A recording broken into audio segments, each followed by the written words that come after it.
One thing that keeps me puzzled, despite having studied finance and economics at the world's best universities, the following question remains unanswered. Why is it that 5,000 units of our currency is worth 1 unit of your currency, where we are the ones with the actual gold reserves? It's quite evident that the aid is in fact not coming from the West to Africa, but from Africa to the Western world. The Western world depends on Africa in every possible way, since alternative resources are scarce out here. So how does the West ensure that the free aid keeps coming? By systematically destabilizing the wealthiest African nations and their systems, and all that backed by huge PR campaigns, leaving the entire world under the impression that Africa is poor and dying and merely surviving on the mercy of the West. Well done, Oxfam, UNICEF, Red Cross, Life Aid, and all the other organizations that continuously run multi-million-dollar advertisement campaigns depicting charity porn to sustain that image of Africa globally. Ad campaigns paid for by innocent people under the impression to help with their donations. While one hand gives under the flashing lights of cameras, the other takes in the shadows. We all know the dollar is worthless, while the euro is merely charged with German intellect and technology, and maybe some Italian pasta. How can one expect donations from nations that have so little? It's super sweet of you to come with your colored paper in exchange for our gold and diamonds. But instead, you should come empty-handed, filled with integrity and honor.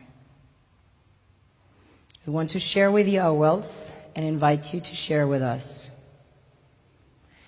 The perception is that a healthy and thriving Africa would not disperse its resources as freely and cheaply, which is logical. Of course, it would instead sell its resources at world market prices, which in turn would destabilize and weaken Western economies, established on the post-colonial free meal system. Last year, the IMF reports that 6 out of 10 of the world's fastest growing economies are in Africa, measured by their GDP growth. The French Treasury, for example, is receiving about $500 billion year in, year out, foreign exchange reserves from African countries based on colonial debt they forced them to pay. Former French President Jacques Chirac stated in an interview recently that we have to be honest and acknowledge that a big part of the money in our banks comes precisely from the exploitation of the African continent. In 2008, he stated that without Africa, France will slide down in the rank of a third world power.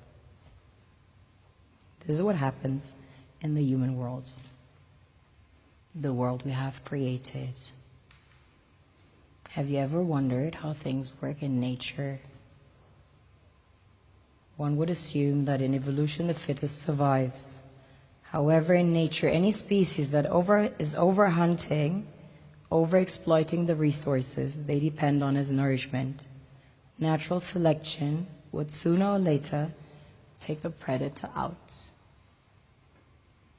because it offsets the balance. Now that I shared my perspective with you, I would like to share my initiatives with you. As a Sierra Leonean, I'm a diamond expert. I find them in the rough. What nature created from the darkest substance under the influence of heat and pressure transforms into the strongest, most brilliant rocks. These rocks have the consistency to stem an entire nation. These will be our future leaders.